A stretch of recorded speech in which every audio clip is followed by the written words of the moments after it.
व्यक्ति के द्वारा अपने जीवन में जब भी कोई निर्णय लिया जाता है तो उसके पहले वो चिंतन करता है, मनन करता है। उसके बाद तब उस पर निर्णय लेने की प्रक्रिया आगे बढ़ती है और इस कार्य में बुद्ध तत्व का विशेष प्रयोग किया जाता है। भगवान श्री कृष्ण ने भगवत गीता में, श्रीमद् भगवत गीता में एक सुंदर सी क्रोनोलॉजी प्रस्तुत की है जो बताती है कि किस प्रकार से हमारी मनोवैज्ञानिक विचलन के विभिन्न चरणों से होते हुए हमारी बुद्धि भ्रष्ट हो जाती है, नष्ट हो जाती है।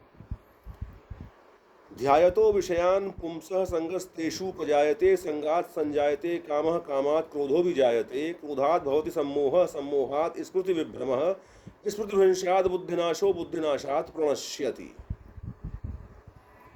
जब हम कोई कामना करते हैं किसी विषय वस्तु की, किसी अपने लक्ष्य की, तो उसके प्रति हमारे मन में मोह उत्पन्न होता है। उसके उपरांत हम उसको प्राप्त करने का प्रयास प्रारंभ करते हैं और जब उसमें बाधा उत्पन्न होती है तब हमारे भीतर क्रोध उत्पन्न होता है। क्रोध के उत्पन्न होने से चित्त में अंधकार उत्पन्न होने लगता है और अंत में हमारी बुद्धि नाश हो जाती है। पूरी तरीके से हमारा बुद्धिबल शून्य की दिशा में अग्रसर हो जाता है। बुद्धिनाशात् प्रणश्यति। भगवान कहते हैं कि अपने जीवन में विवेक का आश्रय कभी मत छोड़ो। विवेक का होना अत्यंत अनिवार्य है।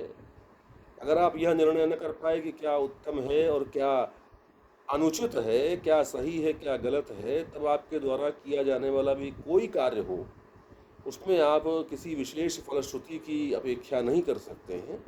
अतः अपनी आस्था से, अपने आचरण से, अपने भाव से, अपने विचार से, अपने अनुशासन से अपने बुद्धि बल को यथावत बनाए रखने का प्रयास करिए। और यह मात्र एक तरीके से हो सकता है अगर आपके जीवन में सत्संग की उपस्थिति है।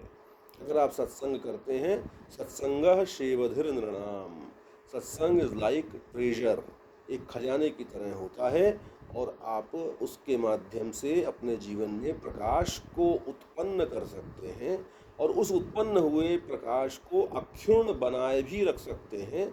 अतः सत्संग करिए, उत्तम ग्रंथों का मनन करिए, पठन करिए, अध्ययन करिए,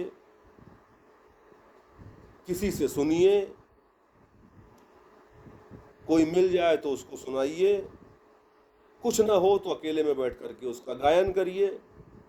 किसी को आपत्ति हो आपके गायन करने से तो मन में उसका बार बार आप निधिध्यासन करें, उसका आप अध्ययन करें।